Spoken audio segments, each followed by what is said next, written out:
Hello and welcome to the Idaho Reports podcast. I'm producer Ruth Brown, and today I'm joined by St. Luke's physicians, Dr. Jim Souza, Chief Physician Executive, and Dr. Lauren Miller, who's a maternal fetal medicine physician. We'll talk about some recent issues around legislation the state passed this year. Thanks for joining me. Thank you. Thanks for having me. There has been a lot of discussion regarding the abortion legislation this year after an Attorney General's opinion was released on March 27th that stated physicians could be prosecuted or jeopardize their license for referring a patient to abortion, as well as several other concerns. He withdrew that opinion and it's been challenged in court. We don't have a response to that decision as of the time we're recording, which is about 3 o'clock on May 1st. So today I want to focus on some of the medical concerns. Dr. Miller, I'm going to start with you. Do you have concerns around some of the legislation that has passed regarding your ability to offer medical care to your patients? Yeah, so the legislation in the total abortion ban has only an exception to prevent the death of the mother without any health exceptions, and specifically no mental health exceptions, even in the case of an actively suicidal patient, which could obviously result in her death. So there are many things that affect our health that don't necessarily lead to our death in that moment, but certainly could down the road, or could just be very detrimental to our health. And unfortunately, pregnancy can exacerbate some of those conditions. And from time to time, we do recommend termination of pregnancy to protect one's health rather than just prevent their death. And so we can no longer protect health in the state of Idaho for pregnant women who have pre-existing conditions or conditions that may come up during their pregnancy in that first half before a fetus is viable. The Idaho Medical Association this year did try to address some of those specific medical conditions in which maybe a pregnancy would need to be terminated. Can you walk me through maybe a couple examples outside of the mental health, but some concerns in which a pregnancy would not be viable? Yeah, so some common examples that we've talked about in the media before are things like your water breaking before the point of viability. So what's essentially a very late miscarriage that hasn't completed yet. So say you're 16 weeks along, 4 to 5 months into your pregnancy and your water breaks. You may not have labor happen right away. You may not have any bleeding. It could just be that the water has emptied. What we know in that situation is that there's a really high risk of developing infection inside the uterus. Infections inside the uterus can lead to sepsis. And historically, we're a leading cause of maternal death before we had antibiotics in the world, before we could empty a uterus kind of on command when needed. And so the standard of care for decades has been to offer completion of that miscarriage, which is termination of pregnancy in the setting of your water breaking too soon. And unless we actually see signs of infection, we see signs of labor, something that could lead to the death of the mother very imminently, our hands are tied in Idaho. We cannot complete that miscarriage for the mom under the current legal climate that we're in. Another example that comes up from time to time is preeclampsia can happen very early. So preeclampsia is a condition that occurs, you have to have a placenta, and the placenta can secrete some kind of hormones and chemicals that can make the mom's blood system act awry and lead to her blood pressure being dangerously high. And the only cure for that condition is to empty the uterus, to remove the placenta that is causing that trouble. So if we have a patient who comes in very unfortunate, like 18 to 20 weeks, even up to 22 weeks when a fetus can't survive, our only recourse now is to send that patient to another state as quickly as possible to receive that care. Shifting gears a little bit, Dr. Souza, something that came up quite a bit during the legislature, Idaho already has a physician shortage, particularly in rural areas. Do you have concerns about being able to recruit and retain physicians, particularly those with a specialty in OBGYN? Yeah, absolutely. I have a lot of concerns there. I believe we're actually at the early stages of the collapse of an entire system of care. And the problem is that the momentum is all moving in the wrong direction now. The greatest risks are to perinatal care, but the risks actually go beyond that. So, to put a little context around that, Idaho is a state where we we need to recruit 100% of our OBGYNs from out of state because we don't have OBGYN residencies. We are, as the largest healthcare system in Idaho, struggling to recruit new providers, OBGYNs.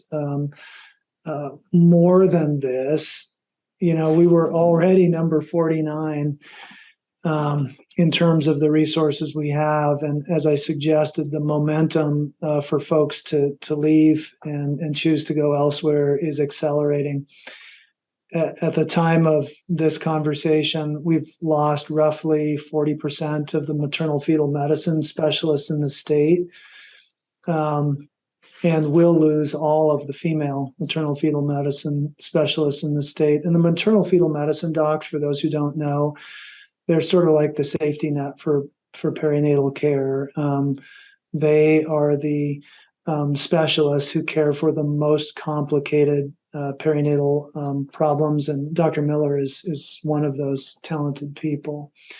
We've also lost a number of OBGYNs from around the state. I won't belabor the numbers, but that's already happened. It's happening. We've already seen labor decks in rural facilities close. We received notice in our healthcare system a couple of weeks ago that a large independent group would no longer be able to provide labor and delivery services in one of the larger hospitals where they provide coverage for us. And that was explicitly because of their struggles in recruiting. And, I think the entire system is starting to shake now because, the frontline family physicians, OBGYNs working in the community, seeing the impacts on maternal fetal medicine doctors, who are the most in the crosshairs of these laws, are starting to ask, is it even safe for me to do this here? And, a visual of a system of care that I would just share with the audience, it's like a Jenga tower. And you can pull out certain pieces and the tower still stands and we make do. But as the momentum for this exodus increases, we're going to have pieces of that Jenga tower that would literally collapse the system. This is also more acute in rural communities. And that's in part because of the fact that maternal services in some of these small critical access hospitals, they're actually the reason that certain things like, an anesthetist or certain imaging is available that allows other services to be performed. So when those communities decide, it's too risky, we can't do this anymore, those other services can fall victim to that. And the providers who are there are broadly trained family physician providers who want to provide full spectrum care. That's why they chose a rural community. So when the rural community says, well, we can't provide this part of the spectrum anymore, they're naturally going to look elsewhere. And because of our laws across the state, they're naturally going to look to other states. Dr. Souza, also St. Luke's does have clinics in Oregon, correct? There was some discussion about that. Is that a concern for referrals in other states?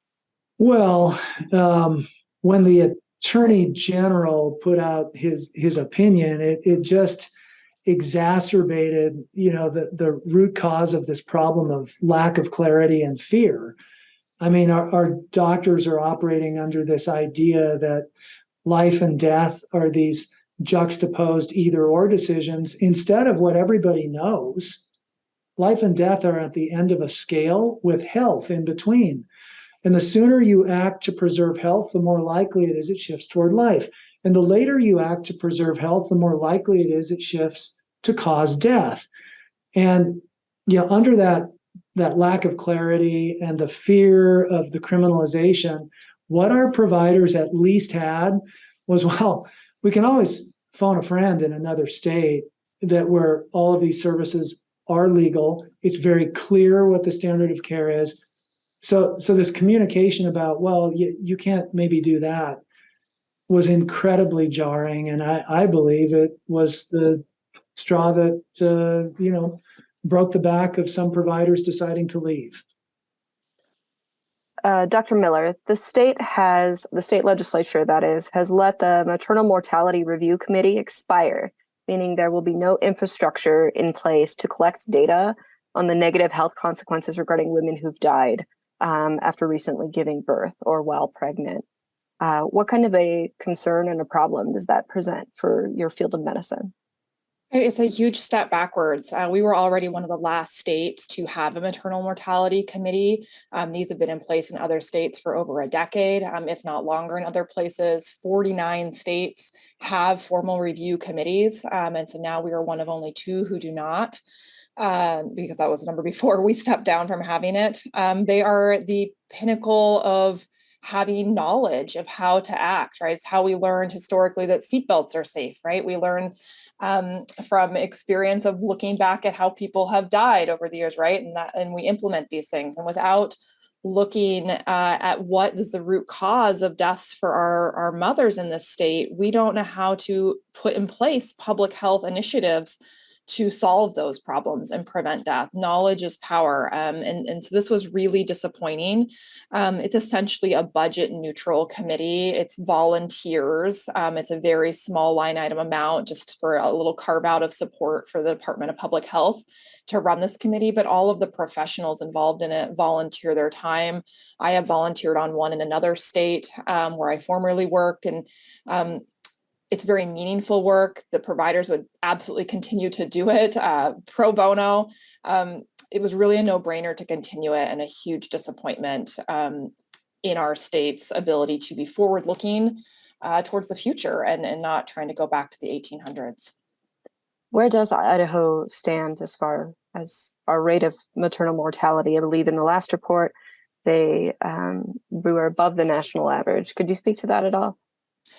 Yeah, we don't have the final data on the most recent years. You always have to do this a couple of years in retrospect. And so that final report isn't out. But yes, the numbers you have there did show that we were significantly worse than the majority of the country. So we clearly had some work to do. But only having had the committee around for 2 years, we don't have a huge amount of data to look back compared to other states, which is certainly needed. What do OBGYNs in Idaho need from the state to better serve Idaho? We need the doctor-patient relationship to remain private.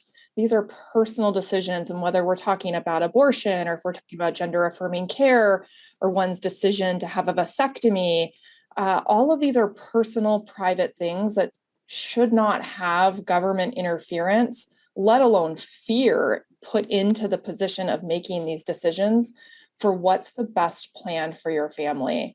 You know, at a minimum, the physicians and the providers need health exceptions so that we don't have maternal deaths occurring because we couldn't act until it was too late. And I think that's a lot of that fear of the referral, the potential of not being able to refer a patient. As you know, I spoke about that patient, sitting with preeclampsia at 18 weeks. Right now, I would hustle to get that patient to another state if a termination of pregnancy is what we deem as the correct standard of care. And if I can't transport her until I'm certain she's going to die, there's a very high chance she now is going to die. So we must have health exceptions at a bare minimum. I agree with Dr. Miller. So I'll restrict my comments to what I heard there is like, what do the individual providers need? I think what the system of care needs is hope that there's actually, number one, an understanding of what's starting to happen in terms of this unraveling. Number two, that's important. And number three, that there's an interest in taking action to stop that. What does that look like? I'm not sure. I don't know if it's only conversations that are robust, that are leading into the next legislative session. I don't know if it's an effort at a special session. But I do know in order to switch momentum, the system needs our providers to believe that there's a chance to get out from this cloud of uncertainty, lack of clarity, criminalization of medical decision making. Talk about this and help more people understand, hopefully, what's really happening now. It's happening. Dr. Souza, Dr. Miller, I appreciate both your time. Idaho Reports will continue to follow the federal case, but as of today, we don't have a decision either way. Both of you have a good afternoon, and thank you. Thank you for having us. Thank you.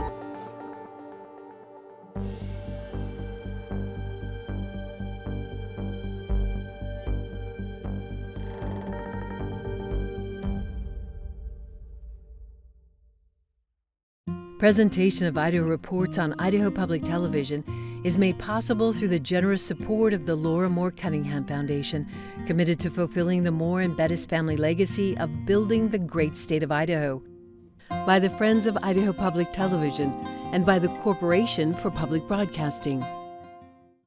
Hi, I'm Marcia Franklin, the producer and host of Dialogue. For more than 25 years, we've been bringing you conversations that matter. More than 150 of those conversations are with writers, and now you can take them with you wherever you go, while you're walking, around the house, or in the car. Just search for Dialogue with Marcia Franklin on Apple Podcasts and other podcast platforms, and remember to subscribe so that new shows download automatically. Enjoy.